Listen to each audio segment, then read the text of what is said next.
Saudi আরব থেকে তো আপনার জামাই চলে আসতেছে, কয় বছর পরে আসতেছে বাংলাদেশে? 5 বছর থাকছে। 5 বছর আসিল। হুম। মানে আচ্ছা, এই যে কাকা যে 5 বছর যে সৌদি আরব আছে, তো 5 বছরে কি কি করছে? করছে যে বাড়িটা করছে, এই আবার বাড়িটা? হ্যাঁ এই ঘরটা আর করছে, কি আর কি করছে এমনিতে? আবার এই হাত ছয়কাটা কেট বন্ধক রাখছে, হুম। আর আমার একটা মোবাইল কিনে দিছে।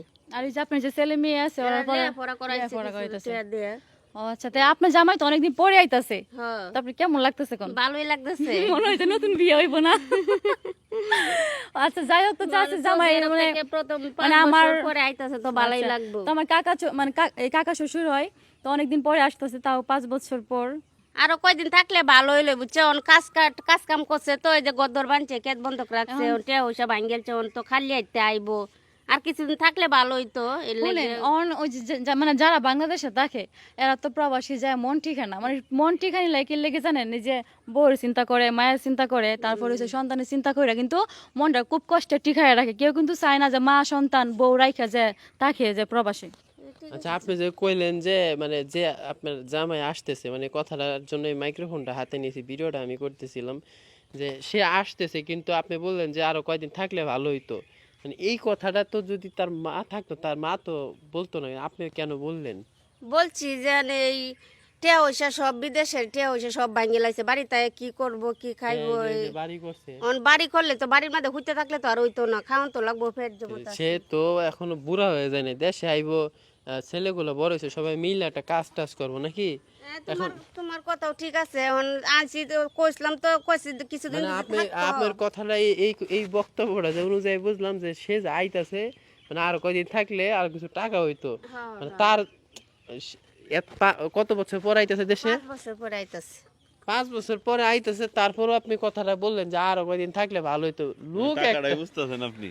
না, লোক একজন শুনে ভালো লাগলো, ভালো লাগলে ভালো লাগছে বলতো। চাচি মানে চিন্তা করছে অনেক কিছু, বুঝছো, যে সে যে আসবে, কারণ সবাই তো জানে জামাই বিদেশ থাকে, তো বিদেশ আইসা আবার বিদেশে যায় আবার বাংলাদেশে আইসা কেন কাজ করবে? যারা বিদেশ, যারা তো মনে করো যে টাকা পয়সা ভালো জমায় টমায় নিয়ে আসে, জি না, তখন সবাই বাংলাদেশে টাকা আইসা কাজ পয়সা করবে। ভালো জমায় নিয়ে আসে না, কেউ উনি কেউ মানে এই কথাটা এমনও বিদেশের লোক আছে, আমি কথা বলেছি যে তার হচ্ছে বাবা মা, মানে তার বাবা মা হিসাব দিতে পারে না, যে যে লক্ষ লক্ষ টাকা ইনকাম করছে, ছেড়ে যখন হিসাব চায় যে আমার টাকা কি কই গেল, পরে হিসাব দিতে পারে না। তা এমনও লোক আছে যে বিদেশ যখন আসতে চায়, তার পরিবার বলে আরো কিছুদিন পরে আয়। এই যে এইলা হইছে হেইলা এদের মতো একজন। আচ্ছা, যাই হোক যাই হোক, যা এখন কইছে হচ্ছে তার আপনারা ওনার ভিডিও দেখছেন, উনি হচ্ছে গ্রামে থাকে, নেত্রকোনাতে, সম্পর্কে আমার চাচি হয়, ওই মানে আপন চাচার। ওই বাড়িটা হচ্ছে আমাদের, এটা হচ্ছে আমাদের চাচাদের বাড়ি।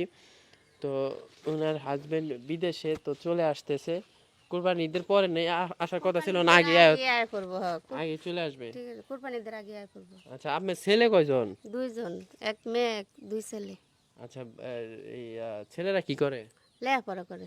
ছেলে লেখাপড়া করে, এই যে এই হেলা, আমরা যে চাচা, সেই তো লেখাপড়া করাইছে। হ্যাঁ জি।